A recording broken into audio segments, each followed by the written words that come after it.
ابن القیم رحمت اللہ علیہ فرماتے ہیں وَلَا رَيْبَ أَنَّ تَمْكِينَ النِّسَاءِ مِنْ اخْتِلَاطِهِنَّ بِالرِّجَالِ، اس بات میں کوئی شک نہیں اگر عورتوں کو اس بات کی چھٹی دے دی جائے کہ مردوں کے ساتھ بیٹھیں اٹھیں تو کیا ہوگا؟ ہوا اصل کلی بلیۃ و شر، سب سے بڑی شرارت اور سب سے بڑی مصیبت زمانے کے اندر یہی ہے، وَهُوَ مِنْ أَعْظَمِ أَسْبَابِ نُزُولِ الْعُقُوبَاتِ الْعَامَّةِ، اور اسی وجہ سے ہی اللہ کے عذاب نازل ہوتے ہیں۔ وَاخْتِلَاطُ الرِّجَالِ بِالنِّسَاءِ سَبَبٌ لِكَثْرَةِ الْفَوَاحِشِ وَالزِّنَا وَهُوَ مِنْ أَسْبَابِ الْمَوْتِ الْعَامِّ، اور اسی اختلاط کی وجہ سے فحاشی عام ہوتی ہے، انسانیت سے نکل کر بہیمیت میں چلی جاتی ہے اور عام موتوں کا سبب بنتی ہے۔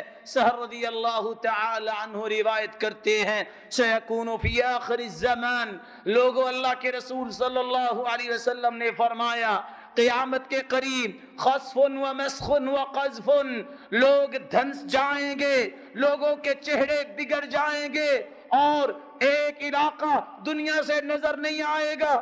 فقیل متى ذلك، کہا گیا اللہ کے رسول یہ کب ہوگا؟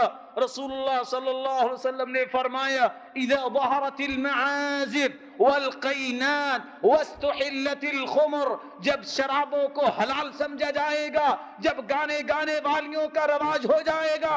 اذا ظہرت المعازف، یہ گانے یہ طبلے جب ظاہر ہو جائیں گے پھر انتظار کرو، فانتظروا عند ذلك ریحا حمراء، سرخ آندیاں آئیں گی، یعنی قتل و غارت اور خون کی ندیاں بہتی نظر آئیں گی۔ فانتظروا عند ذلك ریحا حمراء او خسفا او قذفا، لوگ اچھے بھلے سوئیں گے صبح کو نظر نہیں آئیں گے۔ ابو مالک روایت کرتے ہیں سیکونن من امتی یستحلون الحرى والحریر، ایک وقت آئے گا زمانے کے آخر میں لوگ شراب کو بھی حلال سمجھیں گے اور ریشم پہنے کو بھی حلال سمجھیں گے، والخمر والمعازف، اور شراب کو بھی حلال سمجھیں گے اور معازف یہ طبلے یہ گانوں کو بھی حلال سمجھیں گے۔